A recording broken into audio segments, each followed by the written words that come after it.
massacre. Our entire nation, with one heavy heart, is praying for the victims and their families. We have team coverage of the deadly shooting in Florida, including the president's address to the nation. DACA deal. Senators are close to an agreement on immigration reform, but the White House may not be on board. We have the latest. The Vatican and China. A look at the Holy See's controversial outreach toward the communist superpower. And going green. The parades may be over in New Orleans, but recycling efforts are underway. On EWTN News Nightly for Thursday, February 15th, 2018.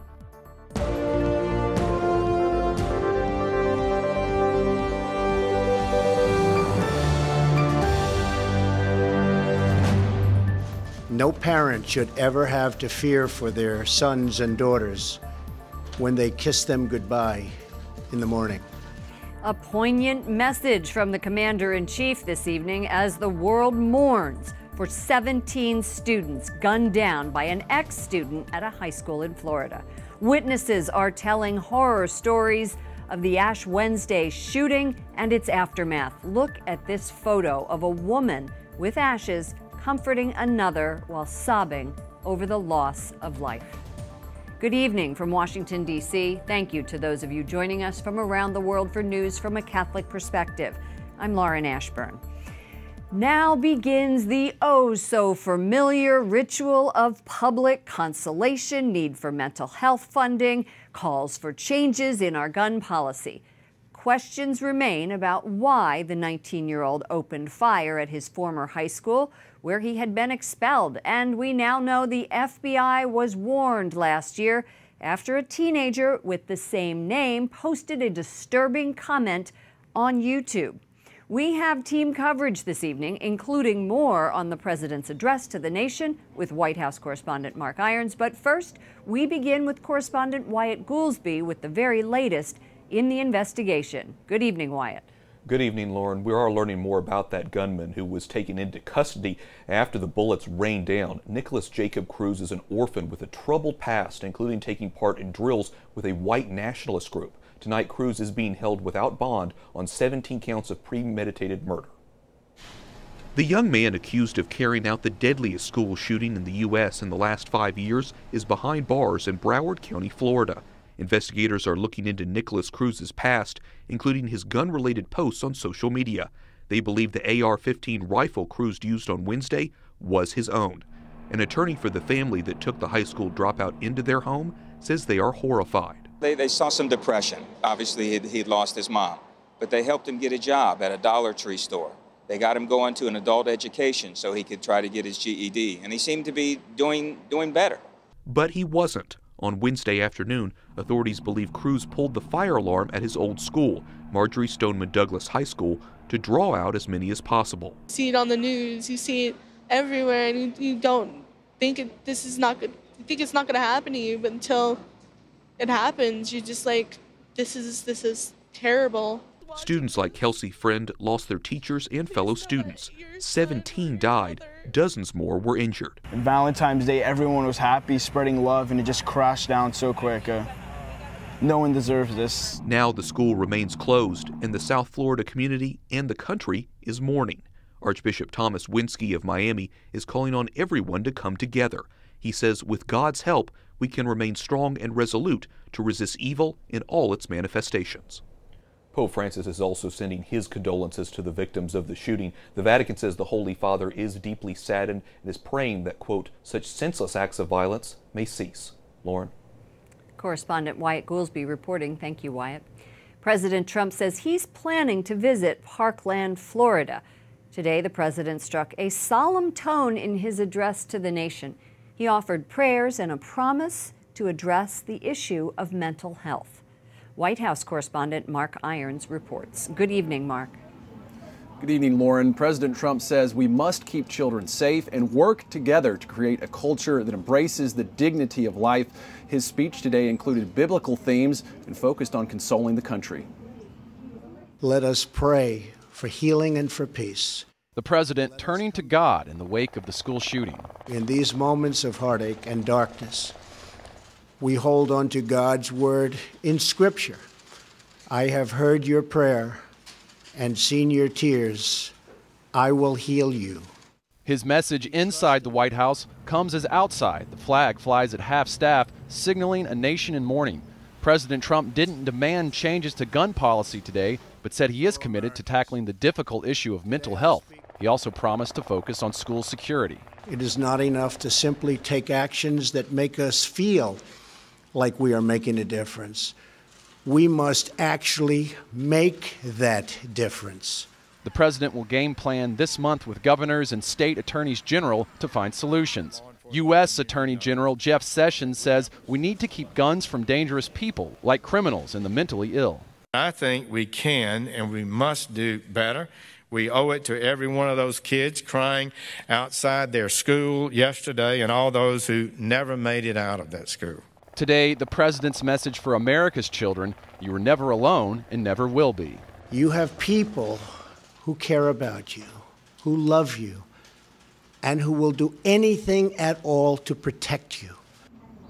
In the wake of this shooting, the U.S. Conference of Catholic Bishops is calling on Christians during the season of Lent to unite in prayer and sacrifices for the healing of those affected by the violence. Lauren. White House correspondent Mark Irons, thank you.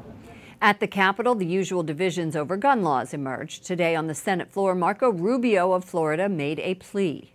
Even as we mourn, we have an obligation to ask ourselves, is there something we could have done or should do to ensure that we don't see these things happening?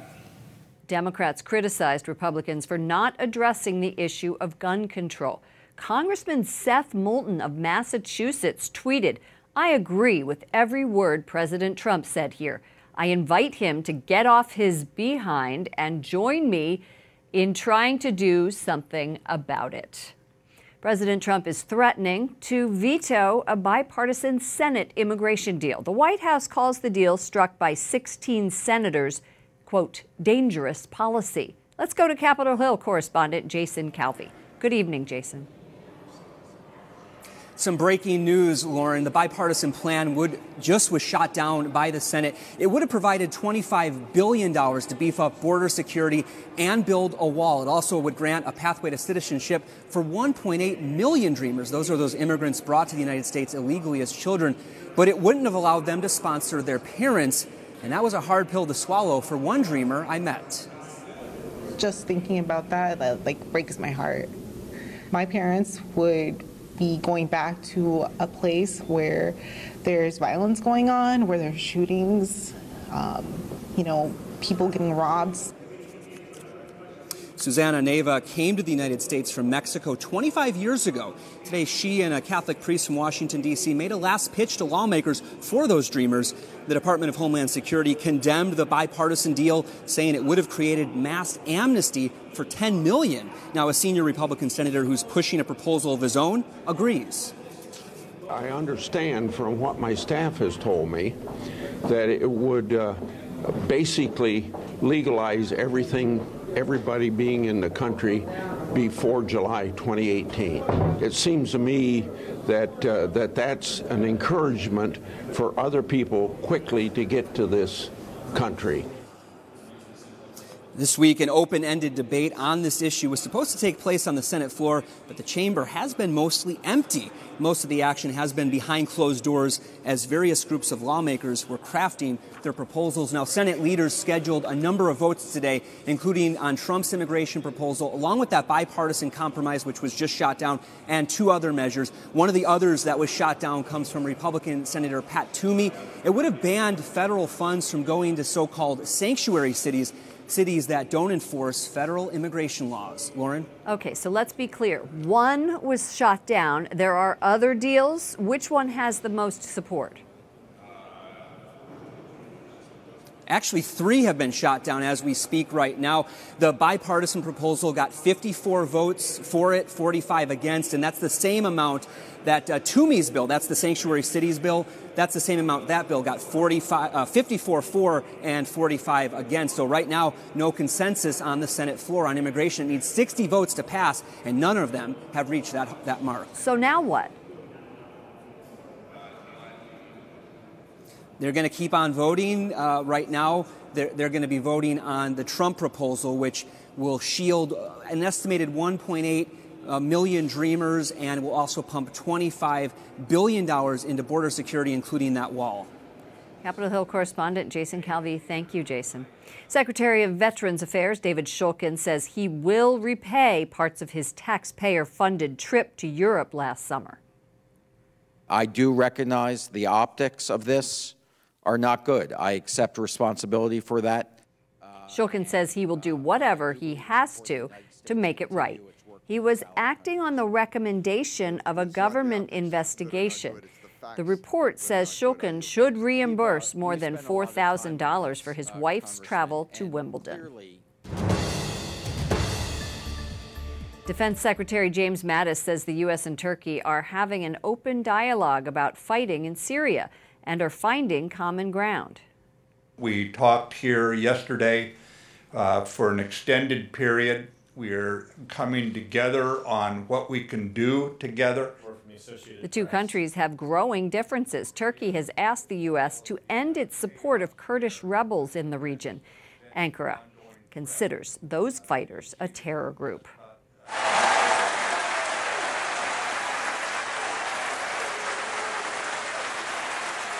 Cyril Ramaphosa is elected South Africa's new president. He says his main goals are fighting corruption and uniting the country. Ramaphosa replaces Jacob Zuma, who resigned last night following several scandals. 1 in 6 children are now living in conflict zones. That's according to the international charity Save the Children. The group says more than 350 million children are living in areas impacted by war. That's an increase of 75% over the past 2 decades. The Vatican says Pope Francis meets frequently with victims of sexual abuse. A spokesperson says several times a month the Holy Father listens to victims in an effort to help them heal their wounds. Francis calls clergy sex abuse a humiliation. The Pope is under fire for his support of a Chilean bishop accused by victims of witnessing and ignoring their abuse.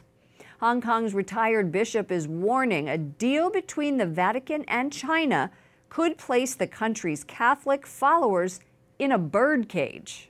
The communist government just want the church to surrender because they want complete control, not only of the Catholic Church, of all the religion. Cardinal Zen compares China's underground Catholics to birds, saying Beijing wants the Vatican to help them put those birds into a cage. His comments come as tensions rise over a possible deal between the Vatican and Beijing. John Allen, editor of Crux, joins us from Rome. John, welcome to the program. Hi, Lauren. Always a pleasure. The Vatican's pushing for an historic breakthrough, but critics say Pope Francis is betraying his people and his faith. Tell us about this deal. Well, in effect, Lauren, the diplomatic relations with Beijing has always been the diplomatic apple of the eye for the Vatican. For as long as I have been covering this beat, more than 25 years now, the signals from the Vatican have always been that we will do almost anything it takes. So it is probably not surprising that the Vatican and Pope Francis have put on the table this deal with the Chinese government, the immediate effect of which would be to make 7 bishops who were ordained without the Pope's approval in effect legitimate, and the longer-term effect of which would be to work out an arrangement whereby the Chinese government would in effect propose candidates for bishops' positions, out of which the Pope would then select the man he wishes to appoint.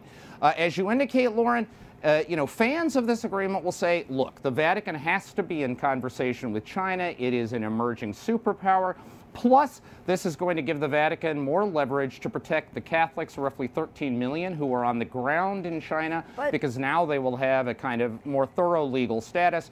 Critics say this is a complete sellout and betrayal of Catholics in China who have paid in blood for their fidelity to the Pope. But it also seems like letting China drive the conversation is backwards. Last October, I spoke to Cardinal Zen. Let's listen to what he told me. What I can know, it's a bad deal. It's a bad deal. Why? Because maybe formally, verbally, It seems that the authority of the Pope is safe, but practically, the decisive power is given to the government. Why would the church want to surrender control to the Chinese government? I think it's 3 quick points. 1, the Vatican wants to be a voice of conscience on the global stage. It knows China is a major player, therefore it wants to be in conversation with China. 2, there are Catholics in China that the Vatican wants to offer some insulation for. They believe that a stronger legal status with the Chinese government will help them do that. And 3, there's a missionary imperative here, Lauren. China is like the world's last real Wild West in terms of the religious marketplace. It's a place where 70 years of official Soviet indoctrination are giving way. People are in a quest for meaning. There is a huge expansion of a variety of religious alternatives there. I think the Catholic Church wants the opportunity to bring its message to the Chinese, and they feel that having official legal standing will help with the evangelization of China. We're going to have to leave it there, John. I'm sorry. John Allen, always great to talk to you, editor of Crux. Thanks, Lauren. Coming up, Moment of Truth. A leading Catholic leader in Iraq gives us an update on the future for Christians in the Middle East. And President Trump nominates a prominent Catholic ambassador.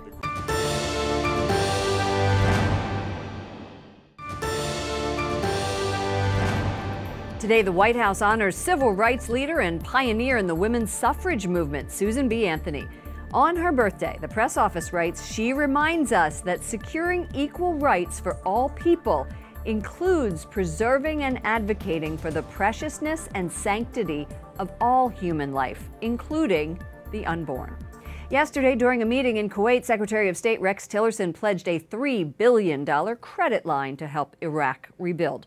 But top Iraqi officials say it will take more than $80 billion to undo the damage ISIS inflicted. And today, Archbishop Bashar Warda spoke at Georgetown University about how the money could be used and the important role of education. He founded the Catholic University of Erbil, a nonprofit school offering degrees in the arts and sciences. Late last year, it held its first open house. Joining me now is the man who has lived through the devastation, created the school, Archbishop Bashar Warda, head of the Chaldean Archdiocese of Erbil. Welcome back to the program. Thank you, Lauren. Tell me what you think about this credit line that is being offered. Is $3 billion of a credit line enough, or is it true that you need so much more than that? Yes, the devastation and the destruction, and if I speak of the Christian villages, it goes from 20% to 80% in certain villages. Just to tell you, for example, in Christian villages, more than 14,000 houses were destroyed. A budget of $260 million is needed. Not to speak about the infrastructure which is need to be rebuilt. So it's not enough. Definitely, it's not enough. And your area is in the Nineveh Plain and to the north, and it looks like a lot of this money is going to go into Mosul. Make the case for why more money needs to go farther north. First of all, being affected by Daesh attack, ISIS attack, have led the displacement of all of the people who were living in the area of Nineveh Plain. Second, being a minority, vulnerable, the government have said it several times in their meetings with our brothers, the bishops of the area. They said, we have no money for you, and for the area we have to rely on international help to give us the needed funds, which means that we would be at the margins of all of these projects. And that's why we are calling back again to our brothers and sisters in the churches, please help us again. Why do you say education is so important? I do believe at the heart of all the sins that occurred in that part of the world and the violence that we've seen is the lack of education, the lack of knowing each other, the lack of really respecting each other. And we, Christians, who have the good news and the forgiveness of our Lord Jesus Christ is there, I think we could offer something that open our schools, open our educational centers, even to those who tortured us, and to tell them, please listen who we are and let us know who you are in that. So within the educational institutions, we could really have the chance to know each other better well and to live with intolerance and respect for each other. Very good. Thank you so much for coming in and updating us on the plight. I was just shocked at all of the devastation I saw when I came to visit you in April with our crew, and I know that there were still IEDs that were going off there at the time that had been planted. Is that still the case? It's unfortunately still the case. From one side, we thank God that the churches have worked really hard to welcome 5,000 families back, but those families, they find that these areas have been neglected. There is no real work to rebuild the infrastructure. It's not secure yet, and that's why some of them are heading back again to Erbil, to, for example, Ashti camp, which still exists in Erbil, and we were hoping, refugee camp. A refugee camp. We were hoping that to close this camp. But until now, Father Emmanuel, the head of the man responsible in that camp, said, well, still we need some help to welcome people back again. Thank you so much, Archbishop Warda, Thank you. the head of the Chaldean Archdiocese in Erbil. God bless. President Trump nominates a prominent Catholic to be the ambassador to Fiji. Joseph Sela founded the National Catholic Prayer Breakfast and co-founded the Catholic Vote, an advocacy organization. The Michigan native is also a respected businessman and community leader. His nomination requires confirmation in the Senate. Speaking of the Senate, Mitt Romney postpones an announcement about his next political move in the wake of yesterday's school shooting in Florida. Romney was planning to announce his bid in the U.S. Senate race in Utah. Current Senator Orrin Hatch has announced he would not seek re-election. Up next, counter-revolution. Technology may be impacting young people and their sexual behavior. Plus, the day after, revelers in New Orleans begin again.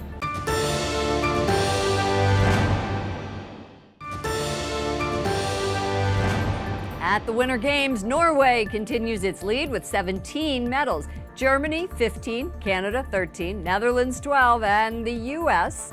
rounds out the top 5 with 8 medals after Michaela Schifrin won gold in skiing. 50 years after the sexual revolution, sex in America is in decline, according to our next guest. Professor Brad Wilcox says in an article in Politico magazine this week, quote, Americans are having less sex, and this revolution in sexual behavior is being led by the young. Dr. Brad Wilcox is a professor of sociology at the University of Virginia and the director of the National Marriage Project. Welcome back to the program. It's good to be here today, Lauren. Is this a sexual counter-revolution? Well, you know, what's really surprising in the data is that we're seeing that sex is actually going down among adults in general and among young adults in particular. So there is kind of something afoot here in the culture. Smartphones, you say, have some sort of role, and Netflix. Explain that.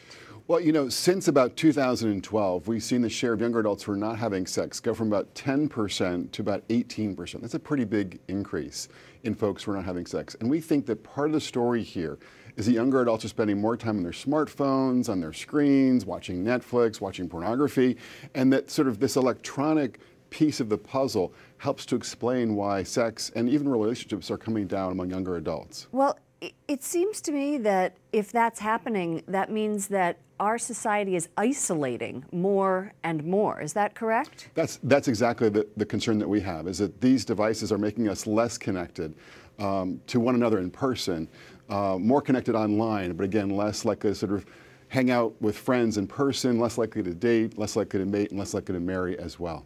Let's talk about religion and pro-life beliefs. Do you think that that plays into why young adults aren't having sex, or is that just Pollyanna? You know, I think certainly for some of these younger adults, religion factors large. But I think there's also a bigger story here, again, about how the culture and our devices are kind of pushing us apart from being together, including being together in a sexual way as well. Pornography, when you said that, that alarm bells went off. I've seen studies where the increase in young adults who are watching pornography has just skyrocketed. Tell us a little bit more about that. Well, we don't really know exactly how pornography is affecting younger adults. We have some, I think, really good hypotheses in this regard. But one thing we've been seeing is that more and more young men are reporting erectile dysfunction, which is just kind of like, this is unprecedented. And we think that sort of the rise of pornography, the rise of sites like Pornhub, for instance, are really having an impact on young men in ways that affect their relationships and also, of course, their sexual activity as well. Thank you so much for this fascinating study and this article. I really appreciate you coming on the program. Dr. Brad Wilcox, professor of sociology at the University of Virginia, director of the National Marriage Project. Thanks. It's good to be here with you tonight, Lauren. The Pope is the subject of a documentary movie to be released in May. It's a rare co-production between the Vatican and director Wim Wenders, a 3-time Academy Award nominee. In the movie, Francis addresses the audience directly and discusses immigration and the role of the family. Finally tonight, Mardi Gras goes from green, purple, and gold to just green. Beads are really toxic, and so any bead that we can save from the landfills or from like Pontchartrain or the Gulf of Mexico is a one step toward a greener, healthier environment for everybody. Beads, cans, and leftover Mardi Gras decorations will be recycled in a pilot program. The holiday brings hundreds of millions of dollars to New Orleans, but it does have an environmental impact. Earlier this year, the city said it found 93,000 pounds of beads clogging drains. Before we go, a message to the victims and the victims' families of the deadly shooting in Florida. We are praying for you, that you may find peace among all the chaos. For all of us here at EWTN News Nightly, to all of you around the world, those suffering and not suffering, thank you for watching. I'm Lauren Ashburn. We'll be back tomorrow with more news from a Catholic perspective. Good night, and God bless you.